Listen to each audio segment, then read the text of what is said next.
Mimicry താരം ടിനി ടോമിന് മറുപടിയുമായി ഇപ്പോൾ വന്നിരിക്കുന്നത് Sarkara നാട്ടുകൂട്ടമാണ്. President Hari G ശാർക്കരയുടെ Facebook പോസ്റ്റിൽ രൂക്ഷമായ പ്രതികരണമാണുള്ളത്. താൻ പറഞ്ഞ പ്രകാരം നസീർ സാറിന് അവസാനകാലം സിനിമ ഇല്ലായിരുന്നുവെങ്കിൽ അദ്ദേഹം വന്നിരുന്ന് സങ്കടപ്പെടുന്നത് ശാർക്കര ഭഗവതിക്ക് മുന്നിലായിരിക്കുമെന്നും ആ പോസ്റ്റിൽ പറയുന്നുണ്ട്. ഹരി ജി ശാർക്കരയുടെ ഫേസ്ബുക്ക് പോസ്റ്റിൽ പറയുന്നത് ഇങ്ങനെയാണ്: എടാ ചെക്ക ടിനി ടോമേ, നീ തൊട്ടുകളിച്ചത് ആരെ എന്നറിയാമോ? കലാഗ്രാമമായ ശാർക്കരയുടെ പുത്രനെയാണ്. ഇവിടെ തുള്ളൽപുരയിൽ കാളിയൂട്ട് നാളുകളിൽ കാളി നാടകം കണ്ടു വളർന്ന മഹാപ്രതിഭ ശാർക്കര ഭഗവതിയുടെ സ്വന്തം പുത്രൻ പ്രേം നസീറിനെയാണ്. സിനിമയിൽ വന്നില്ലായിരുന്നുവെങ്കിൽ ശാർക്കര ഭഗവതിയുടെ തിരുനടയിൽ പൂ കെട്ടി ജീവിക്കുമായിരുന്നു എന്ന് പറഞ്ഞ മഹാപ്രതിഭയാണ് അദ്ദേഹം. ഇവിടെ തളിരിട്ട ഒരു മൊട്ടും വാടിക്കരിഞ്ഞിട്ടില്ല. ഭരത് ഗോപി, നാടകാചാര്യൻ ശങ്കരപിള്ള, നടൻ ജി.കെ. പിള്ള, ചിറൻകീഴ് ശ്രീകണ്ഠൻ നായർ, നിർമ്മാതാവ് ശോഭന പരമേശ്വരൻ, കുമാരനാശാൻ, ദേളവ അയ്യപ്പൻ, ചെമ്പകരാമൻ, അങ്ങനെ നിരവധി പേർ ജനിച്ച് ധന്യമാക്കിയ മണ്ണാണിത്. അസ്സയുടെ, അതായത് നസീർ സാറിന്റെ സിനിമ പ്രദർശിപ്പിക്കുവാൻ വേണ്ടി തുടങ്ങിയ ഖദീജ തിയേറ്റർ, സജന തിയേറ്റർ തുടങ്ങിയവയുടെ മുതലാളി ശ്രീ റഷീദ് പ്രേം നസീറിന്റെ അടുത്ത ബന്ധുവാണ്. ചിറയൻകീഴിലെ നാട്ടുകാർക്ക് വേണ്ടി നസീർ സാർ സ്വന്തം സമ്പാദ്യത്തിൽ നിന്ന് നിർമ്മിച്ചു കൊടുത്ത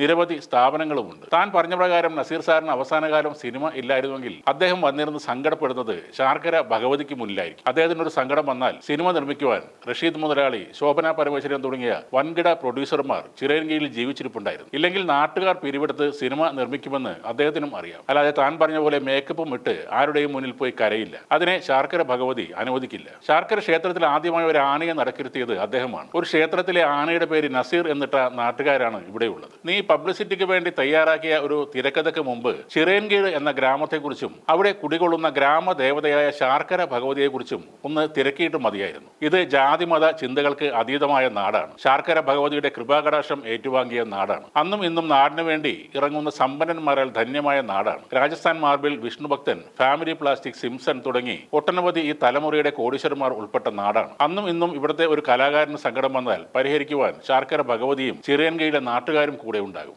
താൻ വിഷമിക്കേണ്ട. ഇന്നും പ്രശസ്തരായ നിരവധി കലാകാരന്മാർക്ക് ജന്മം നൽകിക്കൊണ്ടിരിക്കുന്ന നാടാണ് ചിറയൻകീഴ്. ഞങ്ങൾ ചിറയൻകീഴുകാർ, പ്രത്യേകിച്ച് ശാർക്കരക്കാർ അങ്ങനെയാണ്. ഇങ്ങനെ ഒരു ഓർമ്മപ്പെടുത്തൽ എഴുതിയില്ലെങ്കിൽ അത് നന്ദികേടാകും. ഈ നാടിന് മൊത്തം അപമാനമാകും. ഇത് ചിറയൻകീഴിന്റെ, പ്രത്യേകിച്ച് ശാർക്കരയിലെ നാട്ടുകാരുടെ മറുപടിയായി കരുതിയാൽ മതി. സ്നേഹത്തോടെ ഹരി ജി ശാർക്കര, പ്രസിഡന്റ്, ശാർക്കര നാട്ടുകൂട്ടം. ഇതാണ് ആ ഫേസ്ബുക്ക് പോസ്റ്റ്. മിമിക്രി താരം ടിനി ടോമിന് കൊടുക്കാൻ ഉള്ളതെല്ലാം മറുപടിയായി ഇതിലുണ്ട്.